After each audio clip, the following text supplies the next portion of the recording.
The Whole Foodie Festival is on at Whole Foods Market through October 3rd. Save on hundreds of culinary favorites like delectable cheeses, crackers, charcuterie, olives, and chocolates for that perfectly elevated snack board. Class up the party even more with short ribs, caviar, and produce on sale. And save on a huge selection of wine, including those made with organically grown grapes, starting at $6.99. Check out the Whole Foodie Festival today. Terms apply. Must be 21 plus. Please drink responsibly. ABC Friday. It just takes one great idea to change your life. Shark Tank returns for its 15th season. I didn't know I was going to cry right now. With new guest sharks, Jason Blum of Blumhouse, Michael Rubin of Fanatics, and Candace Nelson of Sprinkles Cupcakes. I'm going to make you an offer. On a scale of 1 to 10. I've never seen anything like this on Shark Tank. This season is a 15. I totally believe in you. Shark Tank premieres Friday on ABC and stream on Hulu. This is Optimal Finance Daily, episode 2463. Wealth Advice That Should Be Obvious, Part 2, by Mr. Money Mustache of MrMoneyMustache.com. And I'm your host and personal finance enthusiast, Diana Merriam. Now, today's post is a continuation from yesterday, so if you're new here, I'd recommend listening to yesterday's episode first. But if you're all caught up, let's hear Part 2 and continue optimizing your life.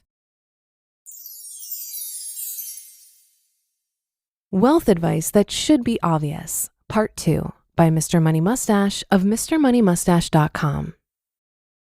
Number 5, you don't pay to have shit stored. I was shocked to learn that many people pay to maintain a permanent storage unit in this country. No, not just for a month after selling one house and before buying another one. They do it for years, at $100 per month or more. This is a sign from the stuff gods that you have too much stuff. There's a new way to store stuff that actually makes you money instead of losing it. Craigslist. Use it to store the stuff you don't need. Rebuy it in the unlikely event you ever need it again. Number 6, you don't think of restaurants as a source of food. I love eating out as much as you do, possibly more because I appreciate the true amazing decadence of it every time I partake. Look at me, I'm renting this huge venue and paying an army of servants to prepare food for me. I marvel every time I do it. But the world is not your personal buffet. It's a forest filled with bear traps designed to ensnare and impoverish your ass. And thus, you don't go out on the town with no plan for where you'll get your next meal. This summer, my wife and I disregarded this advice while spending the day in Montreal. After several hours of walking, we ended up getting very hungry and still couldn't find a reasonable place to eat. Everything was either fried foods, pizza, or closed on Sunday. Finally, we found a cafe and gratefully sat down. 2 shitty salads and $30 plus tip later, I reminded myself to follow my own rule. Sustenance comes from your backpack. Restaurants are for carefully planned experiences with good friends. A very similar rule exists for coffee. Number 7, you put the good on automatic. When visiting family members recently, I was intrigued by the piles of telephone and utility bills. They explained that they still paid bills by mailing checks. This is crazy. Your utility bills and credit cards should be set to automatically pay themselves, just like your 401k deductions and other investment programs. Why waste time and risk late payments? There's no benefit to doing these things manually. Free your brain and your cash flow for the task of actually getting rich. Update. In the comments, some people shared scary stories of being overcharged for things like AT&T phone bills. To protect against this, I always do the automatic payments through a credit card, preferably a high reward credit card to get some cash back. This gives you a 1-month buffer to review charges. Plus, you can simply block payment to any vendor that comes up with a charge you disagree with. The credit card companies are pleasantly ruthless on your behalf when you do this.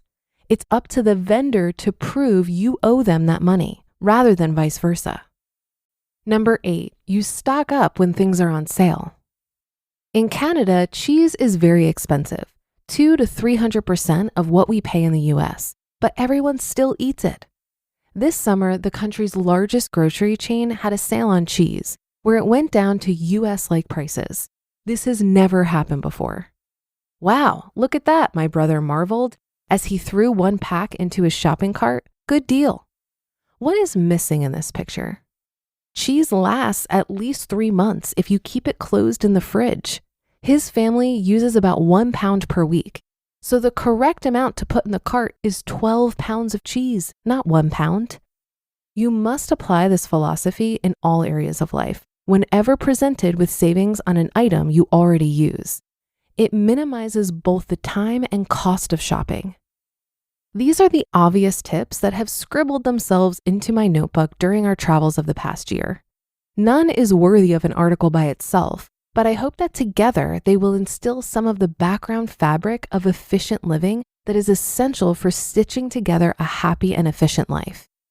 Once you get that happy and efficient life deal going, the fabled 50 to 70% savings rate that scares so many people away from this blog becomes automatic rather than torturous. And that is when the real fun begins. You just listened to part 2 of the post titled Wealth Advice That Should Be Obvious by Mr. Money Mustache of MrMoneyMustache.com. This episode is brought to you by Google. The Google Cybersecurity Certificate provides the necessary skills to begin a career in cybersecurity. Visit safety.google/cyber workforce today. The Whole Foodie Festival is on at Whole Foods Market through October 3rd. Save on hundreds of culinary favorites like delectable cheeses, crackers, charcuterie, olives, and chocolates for that perfectly elevated snack board. Class up the party even more with short ribs, caviar, and produce on sale. And save on a huge selection of wine, including those made with organically grown grapes, starting at $6.99. Check out the Whole Foodie Festival today. Terms apply. Must be 21 plus. Please drink responsibly. When it comes to building wealth, it's natural to want to optimize expenses and be as efficient and resourceful as possible. From a financial perspective, reduced expenses can create a double whammy scenario where you'll have more to save towards financial independence and retirement, but also since your lifestyle is cheaper to fund, you'll have to save less and therefore you'll reach financial independence sooner. I first built my frugal muscles by slowing down and being really mindful about the money I was spending. When I paused long enough to question my assumptions around what was a necessity, I was often surprised by the answer and delighted by my own creativity in getting my needs met. My thought process went something like this. Do I actually need this thing, or is it more of a want? Then I would question if I already had something that could be repurposed, or if I could borrow this thing from a friend. If not, I would look into buying it used or do the necessary research to find the best price. Another way I've pushed back against my consumerist conditioning is by understanding the concept of hedonic adaptation, which states that people tend to return to a sort of set point of happiness after positive or negative events. So if I buy the new shiny thing, it's going to feel good for a little bit, and then it just becomes part of my new normal and has diminishing returns on my happiness. And that's another episode of Optimal Finance Daily in the books. Thank you for your support and for listening every day. Have a great rest of your day, and I'll catch you tomorrow where your optimal life awaits.